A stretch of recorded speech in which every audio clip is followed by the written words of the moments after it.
Well, with a name like Walker America, you are certainly deserving of the intro, Walker, which brings me to my first question. Walker America, before you became the guy with America in his name and Bitcoin in his veins, what was your path here? What were you doing before the podcasting, the conferences? What was that origin story like? Well, it involves a lot of fiat traps. It involves ignoring Bitcoin for a number of years. I ignored Bitcoin for longer than I've been in Bitcoin. Let's put it that way. Was just doing the usual fiat stuff, college work. I was an engineer by education and heard about Bitcoin for the first time in 2014. Ignored it. It's my friend who told me he was purchasing some goods and services on a internet marketplace you might have heard of called the Silk Road. Said, I've got to get these Bitcoins. And I said, yeah, that's cool, man. I don't care. Like, back to whatever I'm doing. Let me just, ignore that. So ignored it. Oh boy. And then 2017 managed to, thought I was too poor to afford a full Bitcoin. And so bought Litecoin at the top and then ignored Bitcoin for another 3+ years until the pandemic hit. And then I finally took more than 30 seconds to study it, started going down the rabbit hole. And the rest, as they say, is history. But the moral of the story is I try to have empathy for anybody who is slow to adopt Bitcoin because I myself made those mistakes. I ignored it. I wish I would have gotten in sooner, as does everyone. But you know what? We're still early right now. So if you're listening to this, you're part still of this early innovator phase. So don't fear.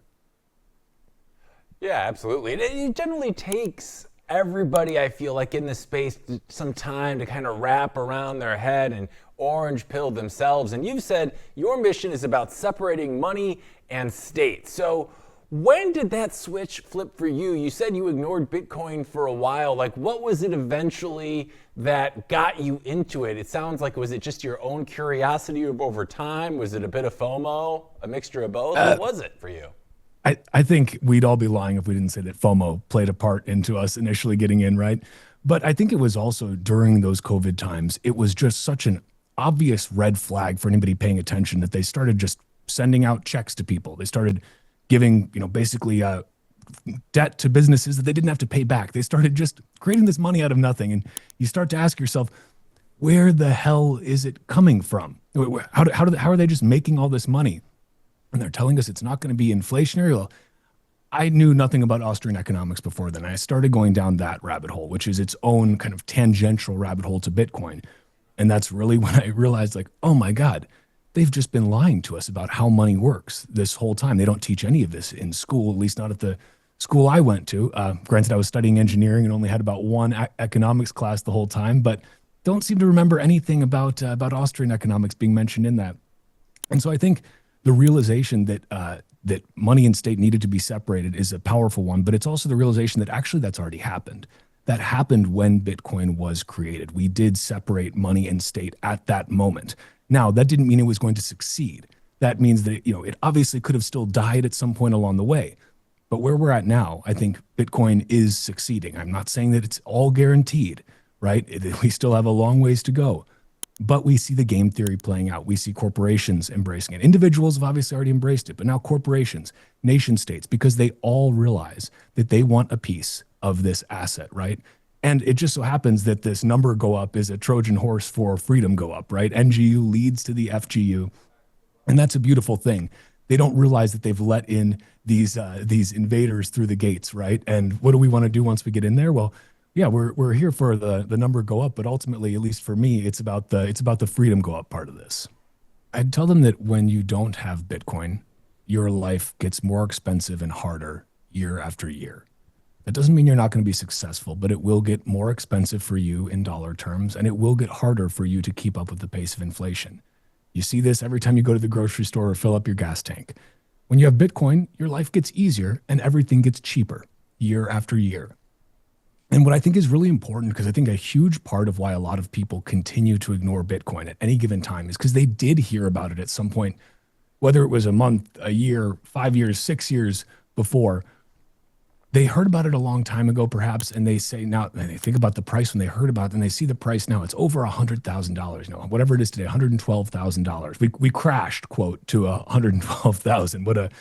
What a time to be alive when that's viewed as a crash, right? And a buying opportunity. Yeah. But what I really try to emphasize to people, and something I'm going to continue to beat the drum about as a part of this new show, is that you are still early. We are still just barely in the first inning of this thing. Not even, I mean, we're still warming up. We're still just trotting around the bases, you know, hitting a few ground balls to continue the baseball analogy. Like we're just getting warmed up. And one of the charts that I love to show people, one of the things that I love to go over with them is just Jesse Myers, Croesus BTC's chart, basically showing total global asset value. And it's Sailors used it. This is a famous chart. And I think it's such a perfect way to explain the earliness of where we are, because you see how small Bitcoin is. Like if Bitcoin feels big, Bitcoin feels expensive, right? Especially if you're looking at buying your first few Satoshis. When you look at this and see Bitcoin's a $2 trillion asset, a little over 2 trillion. Wow, that sounds like a lot, right? 2 trillion. But then you look at total global asset value, and that's $1,000 trillion. And gold, you know, we've got a 10x. Gold's at 22 trillion. We've got a 10x to hit gold. And when we do that, we're at over $1 million a coin. And I think we all know that gold is inferior money to Bitcoin. It's still pretty good. You know, Peter Schiff, I'm happy that gold's been pumping for him lately. He really needed a win here, so I'm rooting for you, Peter. But we are so tiny. Our art and collectibles is 27 trillion. Real estate's 370 trillion, et cetera, et cetera. Bitcoin's 2 trillion out of 1,000 trillion. We're at 0.2%. If that's not early, I don't know what is. So try to keep reminding people, hey, you are early to this, but you know, it might make sense to get some sooner rather than later. You know, just start stacking. Get off of zero. That is, I think, the most important thing. The only incorrect amount of Bitcoin exposure is 0% exposure. So as long as you're off of zero, you're on the right track.